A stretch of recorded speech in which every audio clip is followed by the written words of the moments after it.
Hello and welcome to Manor of Speaking, the Downton Abbey After Show. We aired after the TV series Downton Abbey on about 130 TV stations across the country at our peak. And we are back now today to talk about the brand new and final film, Downton Abbey, the grand finale. First of all, I must say to everyone, this is going to be full of spoilers. If you have not seen the movie, stop this right now. We don't want to ruin the experience for you. And if you do have to stop it, then come back and watch this after you've seen the movie. I'm Ernie Manouse, and I am here with my favorite cast of characters. You saw them every week on Manor of Speaking. Of course, Helen Mann is with us. Hello, Helen. Hello, Ernie. Great to be back here. It's good to have you. St. Flynn. Welcome back. Welcome back. And the amazing thing is we haven't changed an iota since the days of Manor of Speaking. And of course, I can't leave the manor house without my trusty manservant, Mr. Rodgers, my butler. Good afternoon, my lord. He is actually actor Luke Wrobel. You get to jump in and out of Mr. Rodgers today. You can be Luke, too, on this. Every week, we used to take apart each episode of Downton Abbey, talk about it, discuss it, give our opinions, take your comments, thoughts on the episodes. Today, we thought we would do the same thing for the final film since it wraps up the whole series. We have seen the film. We're trusting you have too. Welcome. Thank you for joining us. I guess I will start the way I always started Manor of Speaking. We started with a recap of the show, but you've just seen the movie, so you don't need that now. But then we went into who we thought had the best week and the worst week each week. In this case, who fared the best? And I would say over either just the movie or the entire series from point A all the way till the end of the third movie, since they tell us this is the end. Helen, I'm going to start with you. Who had the best run of it all? The best run of it all? Gosh, I can do the worst. Okay, who had the worst run of it all? Certainly based on this movie, poor old Lady Mary. I mean, getting thrown out of the royal reception as being a divorced woman. My favorite part is when the royals are coming and they turn their back under the stairs and have to face away because now they're invisible because they can't be seen. They no longer exist as real people. I'll give you that for worst. But worst. But hey, she did have it pretty good. She ended up with the manor house. Of course she did. Well, and in fact, I mean, this may be Downton, the grand finale, but there's a little bit of wiggle room for Downton Abbey, the Lady Mary story. Oh, the sequel, the children, and the next there's generation. Room for a prequel, if they want to do that. Yeah, we can find out how Cora meets and marries Lord Grantham. Yeah, St. John. How about for you? Worst. We'll start with worst. Worst. Violet. She doesn't fare well in the movie. Dowager did not make it to the end. That's right. But she had a good run for her money. She did. She had a great run for her money. Yeah. My best. Yeah. Would be Mr. Mosley, because he goes from being the sort of the bumbling footman to Hollywood screenwriter. Yeah. That's quite a trajectory. Okay, Luke?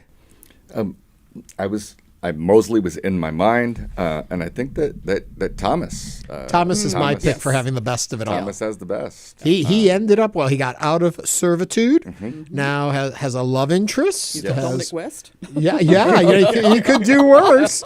So I think he had the best. How about who had the worst run of it all? Mr. Pamuk. Oh, you stole mine. He didn't have much of a run. No, and that's what's so sad. I feel sorry also for Matthew, but more so for the actor, because he gave up too soon. Who would have thought you had that much more in it? I will say at the end of the third season, I thought, they pretty much, if you watch 1 through 3, it does almost have an arc that begins, middle, and ends, and is a nice place to end it. So I was surprised when they came back for season 4, they were able to electrify it and keep it going, because I thought the next 3 seasons really were full of really interesting storylines. The whole Bates and Mrs. Bates and the death of Mrs. Bates and who killed her in prison and all that. I will say one thing, and then we'll get into the movie. How we so overwrote what was the plan of Julian Fellows with that murder plot. We had things figured out so much more intricate, how he got into town and with the whole thing and who really killed his wife. And then it turned out to be so much simpler than all that. We did that a lot. We overwrote the show a bit. Take me into the movie. It's the third movie, final film. Have we ended on a good note? Was this the place to do it and to wrap it up?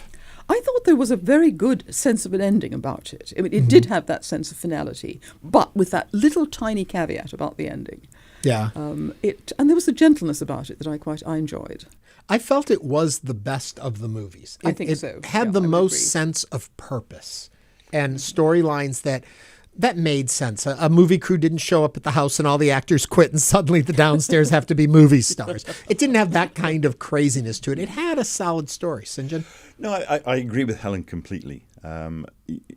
We're at the end of the final movie, the family is intact. Mm-hmm. They are still living in the castle, and it was a fitting end. Yes, fitness, I think, is a very good word to use, because you've got Lord and Lady Grantham moving down to the Dower House, which is a nod in the direction of the Dowager who's no longer with us. And you've got her portrait appearing quite often in sort of passing by scenes, as well as people actually stopping and looking at it.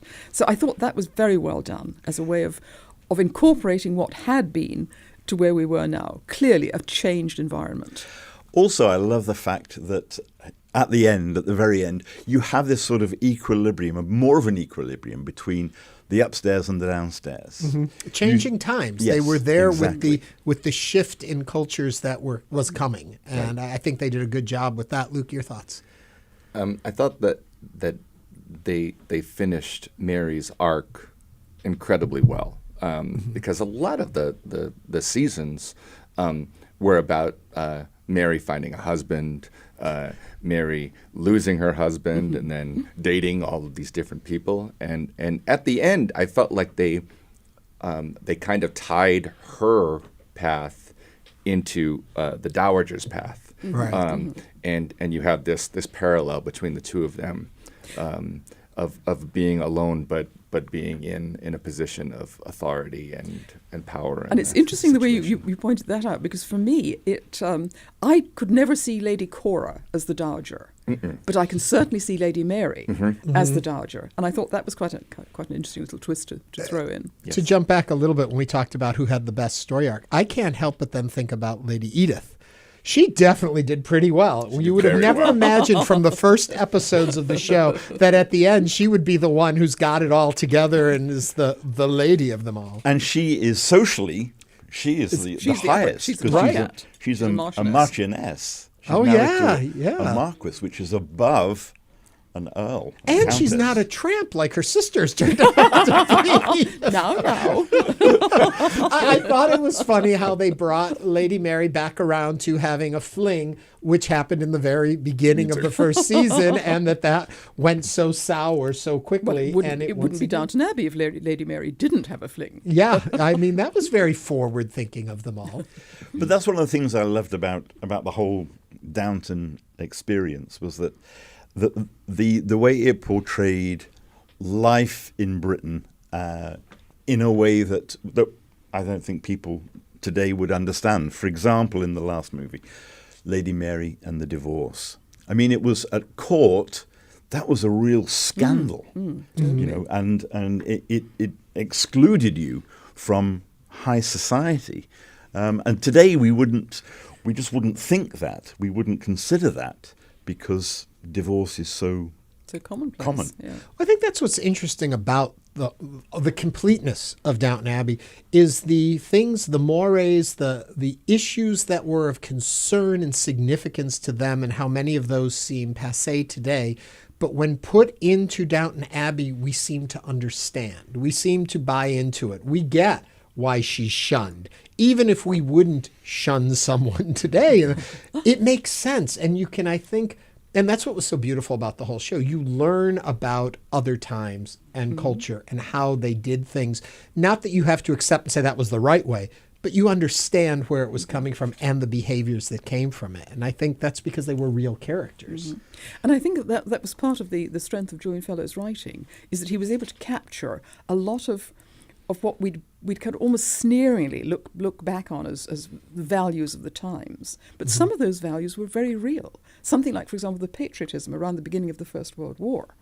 And that was captured, and there was a sort of fitness about it. And it was taking you back in a comfortable way, into a world that was changing horribly. We've talked a little bit about the Dowager not being there because Maggie Smith left the show and then left us all together. But I don't feel like we lost her in the new movie or that sense of that character. And even beyond that, simply the fact it didn't seem like something was missing. They did a really good job of keeping the wit, the humor, and the respect of her character. What do you think, Luke? I agree. Yeah. And I thought that would be lacking because she'd always drop the one line at the end of every scene to make us laugh and to lighten everything as we went on. But they found a way to do that with multiple characters in this movie. I think they kept that energy there, and you could see the show could go on without her, you know. And there was a special on TV looking at it. And I know, like always, I'm going to misquote it, but it was something to the point of one character saying to the Dowager, "Oh, I take that as a compliment," and then the Dowager says, "Oh, I must have said it wrong." Or something. And just like that wit, that cleverness, that sharpness was so wonderful of Maggie Smith. They brought, and the character, and I'm again, spoiler, but they bring Noel Coward in, and he does a bunch of what the Dowager did in previous that's how they probably scenes. Yeah, you almost don't notice them doing that, but it was very cleverly done. Now that you say that makes... Well, you know, we always used to do History 101 on the show, and we would take something and tell you, while watching the film, I thought if we were still doing our TV show, the History 101 would be Noel Coward. So because we're not doing it, I'm going to ask you, St. John, for those who don't really fully understand who Noel Coward was, because that was in the past. Yes. Tell us about it. He was a British author, playwright, songwriter that was,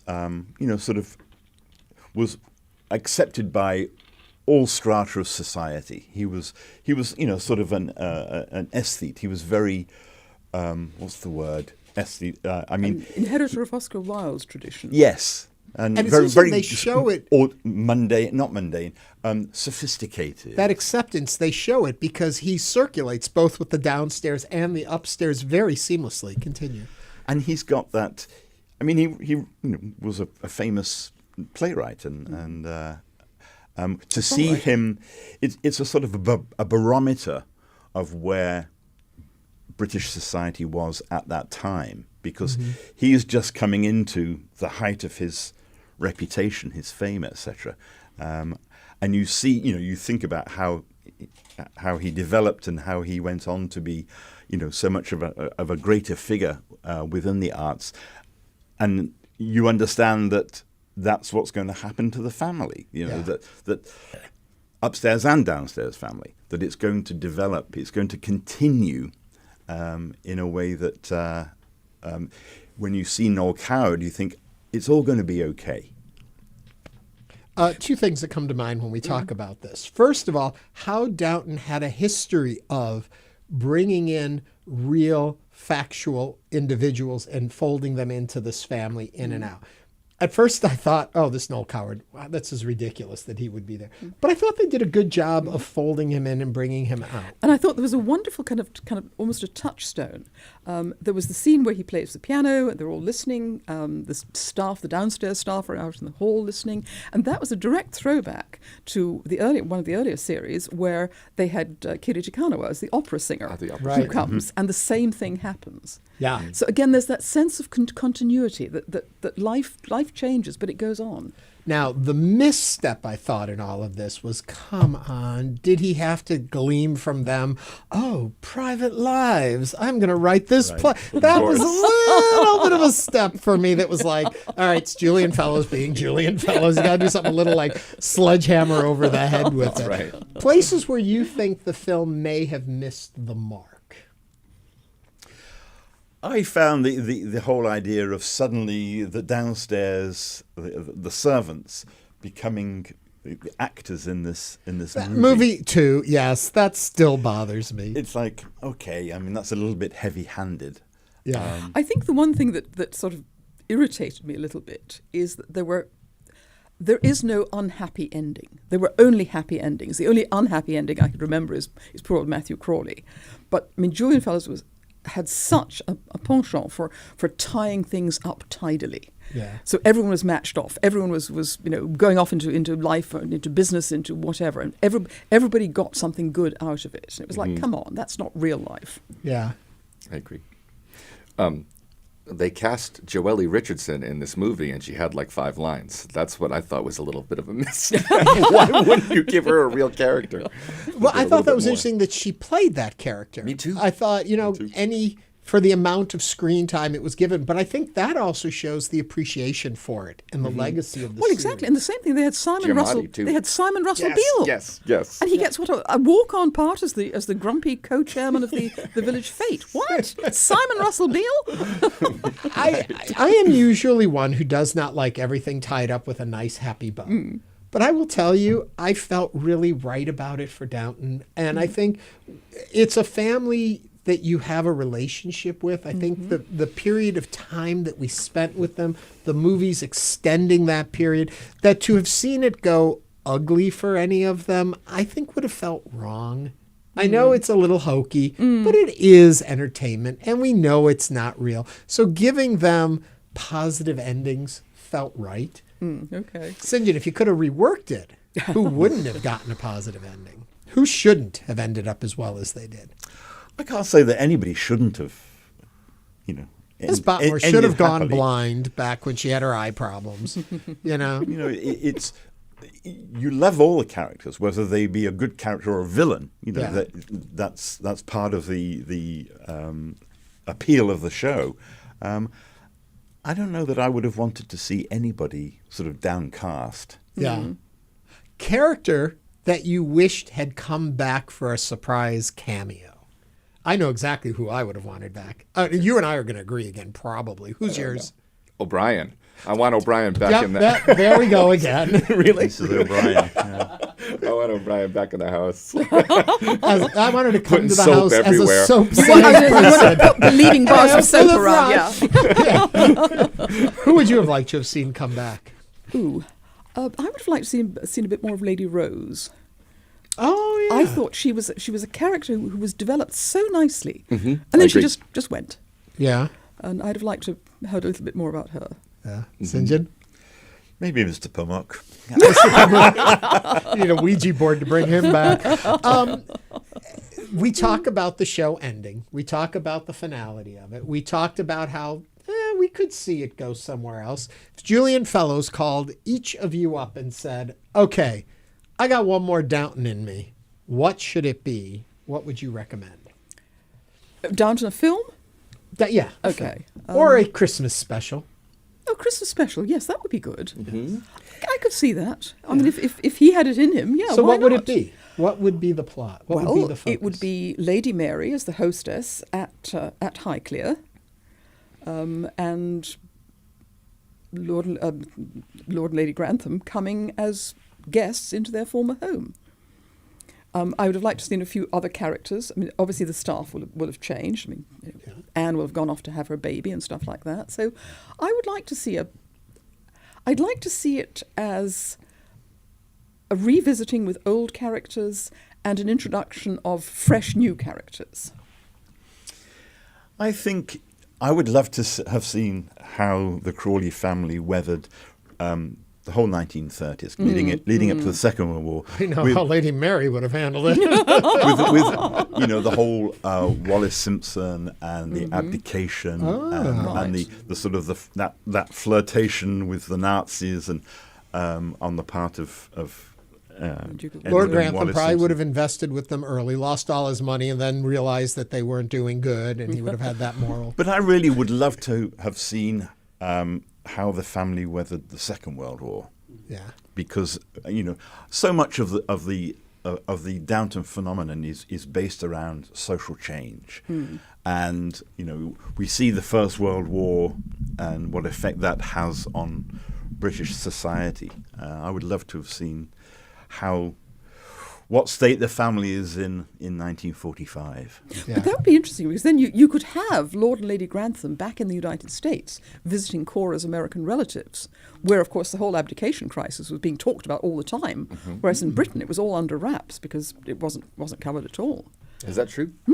That would be fascinating. Yes. Okay, Luke, you're writing the new script, helping Julian out. I think it has to surround Mary and what her trials are in terms of running the house, and then does she run into any conflicts with other members of the family? I think it would be an interesting story. And where's she going from here? Is she just going to be sitting in the house taking care of things? She's also got a son, remember, growing. Correct. Yes. So, Correct. Who is going to inherit at some point. Right. So. Right. And so I think that's the main story, and then everything else. As I often said on the couches when we did Best and Worst Week, you're all wrong. It has to be Mrs. Patmore meets this really sweet guy, Ben Barker, and they open a little bed and breakfast, and it turns out he's Benjamin Barker, who turns out to be Sweeney Todd, because she seems like a Mrs. Lovett type in the end, and that they are serving up dead people to their customers. Meat pies.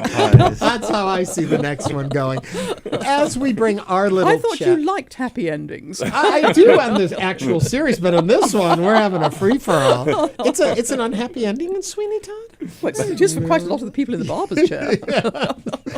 As we bring this to a close, final thoughts on Downton Abbey, on Manor of Speaking, on the movies, on the series, anything you want. We'll start off with Luke this time. We're going backwards. It was an incredible journey. You sent us some tapes of the final episode and things that we had done, and thinking back on it, it really was a period of time in our lives that we didn't realize was as influential as it was.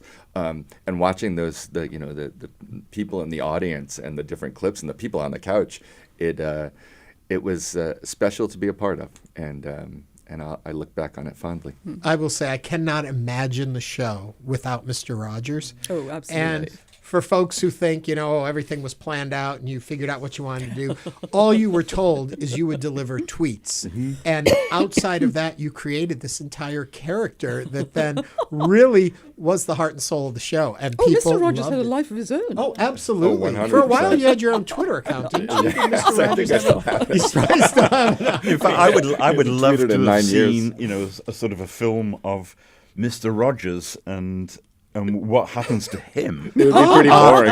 If He's you still standing remember, in that the studio. very end of our show, of Manor of Speaking, the way it ended was he was putting cloths over the chairs, the furniture, like we had gone away, and then he looks around and he goes and he stands next to the fireplace and just is waiting. That's what I said. Yeah, So he's still standing in there. Still standing there waiting. So that's where we left him. That's where we left him. But so the character still stands in the Manor House. 100%. St. John, closing thoughts. I think it was such a it became such a cultural phenomenon, Downton Abbey, and of course, Manor of Speaking is an outcrop of that. But it was a phenomenon that I think has some real substance. Mm-hmm. Artistic, but historical, and of course, it made our careers. It is funny. I often joke, I had been successful in other things. I had been rewarded for that success.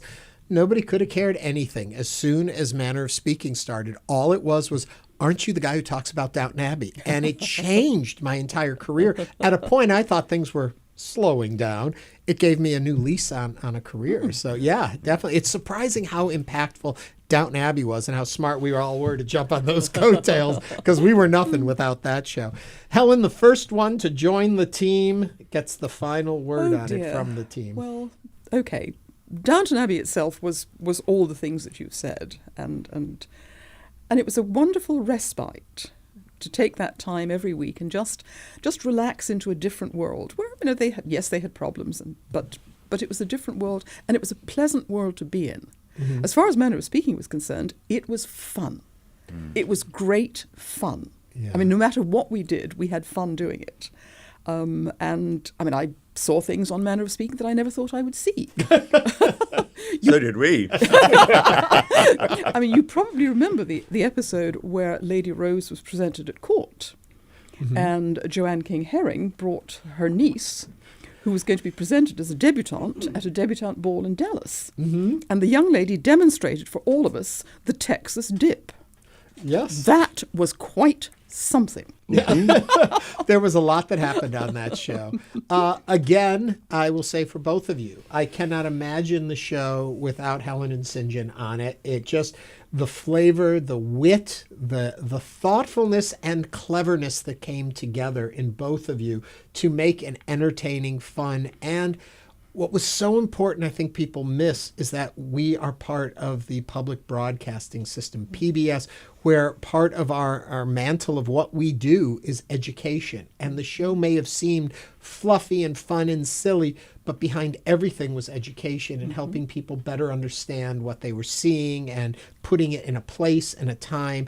And for that, I can't thank both of you enough either for that. Thank you for thinking Thank of us. you. For me, Downton Abbey changed my life. You know, I'll always be connected. I remember sitting in my bedroom at home watching the Christmas episode when Matthew died, because I got it on Christmas Day, but I wouldn't let anyone else in my family see it. So I was in my room watching it, and when that happened, and the car, and I remember screaming out, and I thought to myself, no TV show makes me react like this anymore. I'm like, no! You know, that's how connected I was to it. And I really think what Julian Fellowes gave us was not just wonderful drama, but brilliant comedy folded into it, and a true entertainment in the full sense of the word. Absolutely, yeah. And I hope that we did some of that with our show afterwards, but a joy to talk about it and re-explore it. And I'll tell you, it changed the way I watch television, because I have such more of an insightful eye when I watch now. I watch much more attentively